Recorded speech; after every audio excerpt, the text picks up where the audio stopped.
નમસ્કાર દોસ્તો, આજે આપણે જન હનુમાન મંદિરની મુલાકાતે આવી ગયા છે. પાવાગઢથી 1 થી 1.5 કલાકના અંતરે જાંબુઘોડા અભયારણ્ય વિસ્તારમાં આવેલું દાદાનું એવું મંદિર કે જ્યાં દાદાના મંદિરની રખવાડી સ્વયં એમની જ વાનર સેના કરે છે. નવાઈની વાત તો એ છે સાહેબ કે આ પ્રકારની વાનર પ્રજાતિ ગુજરાતમાં માત્ર ને માત્ર આ જ મંદિરની આજુબાજુ જોવા મળે છે. મંદિરમાં તમને 18 ફૂટ ઊંચા સ્વયંભૂ હનુમાનજી દાદાના વિરાટ સ્વરૂપના દર્શન થવાના છે. મિત્રો, દાદાના આ મંદિરની જ્યારે તમે મુલાકાત લેશો ત્યારે તમને એવી અનુભૂતિ થશે કે તમે મહાભારત કાળમાં પહોંચી ગયા છો, કારણ કે દાદાના આ મંદિરની આજુબાજુનો વિસ્તાર એટલે મહાભારત કાળનું હિડિંબા વન.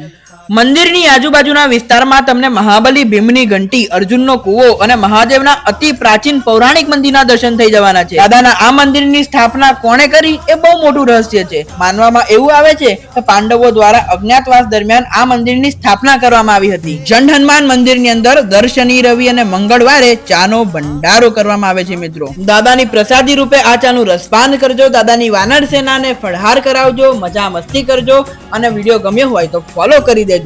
હનુમાન જન્મોત્સવ આવી રહ્યો છે, તો હનુમાન જન્મોત્સવના દિવસે દાદાના આવા અદ્ભુત મંદિરના દર્શન કરવા માટે અવશ્ય આવજો. અને જો આવી ચૂક્યા હો તો કોમેન્ટ સેક્શનમાં જય શ્રી રામ લખી દેજો. જય શ્રી રામ.